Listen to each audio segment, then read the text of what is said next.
والصلاة والسلام على سيد الأنبياء والمرسلين أما بعد فقد قال الله تبارك وتعالى في القرآن الكريم أعوذ بالله من الشيطان الرجيم بسم الله الرحمن الرحيم إنا أعطيناك الكوثر صدق الله العظيم وصدق رسوله النبي الكريم ونحن على ذلك ومن الشاهدين والشاكرين والحمد لله رب العالمين. سچا ہمارا مالک اور سچا ہمارا خالق کہ سوا اس واحد و یکتا کی کوئی عبادت کے لائق نہیں. کریم ہے، رحیم ہے، بادشاہ ہے، بادشاہوں کا بادشاہ ہے. سچا اس کے پیارے حبیب صلی اللہ علیہ وآلہ وسلم، وہ حبیب علیہ السلام کہ جن کی شانوں کو بیان فرماتے ہوئے آپ کا رب خود فرماتا ہے اِنَّا أَعْطَيْنَاكَ الْكَوْثَرَ.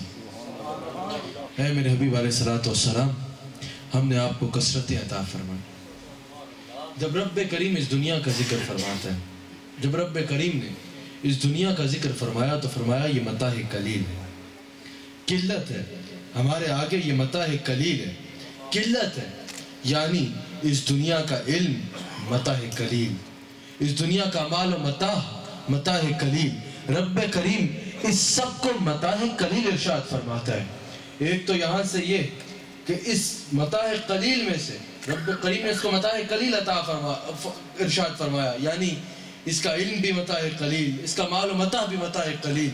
اگر اس قلت میں سے کوئی قلت کا علم حاصل کر کے یہ اپنے علم کا معیار سمجھے کہ میں یہ بتاتا ہوں کہ ان کے علم کا کیا معیار ہے کہ جن کے بارے میں رب کریم فرماتا ہے اِنَّا أَعْطَيْنَاكَ الْكَوْثَرَ. رب کریم اس سب کو متاع قلیل فرما رہا ہے اور رسول اللہ کو کثرتیں عطا فرما رہا ہے. تو قلت کبھی کثرت کا ذکر نہیں کر سکتی. جب رب کریم نے دنیا کا ذکر فرمایا تو فرمایا یہ متاع قلیل ہے، قلت ہے. لیکن جب اپنے حبیب کا ذکر فرمایا تو فرمایا اِنَّا أَعْطَيْنَاكَ الْكَوْثَرَ. خود اندازہ کیجئے جس کی قلت کا یہ عالم ہے کہ دنیا ختم ہو جاتی ہے لیکن ابھی قلت ہے تو اس کی کثرت کا عالم کیا ہوگا.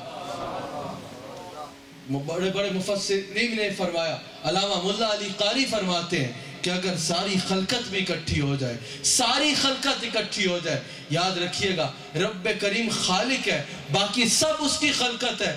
علامہ ملا علی قاری فرماتے ہیں کہ اگر ساری خلقت بھی اکٹھی ہو جائے اور رسول اللہ کی کسی ایک صفت کا بھی کما حق کا وہ بیان کرنا چاہے تو نہیں کر سکتی، کرنے سے قاصر ہے. کیوں؟ کیونکہ رسول اللہ کو رب کریم فرماتا ہے کہ میرے حبیب علیہ السلام ہم نے آپ کو کثرتیں عطا فرمائی. رسول اللہ کو رب کریم نے ہر صفت میں بے نظیر و بے مثال تخلیق فرمایا.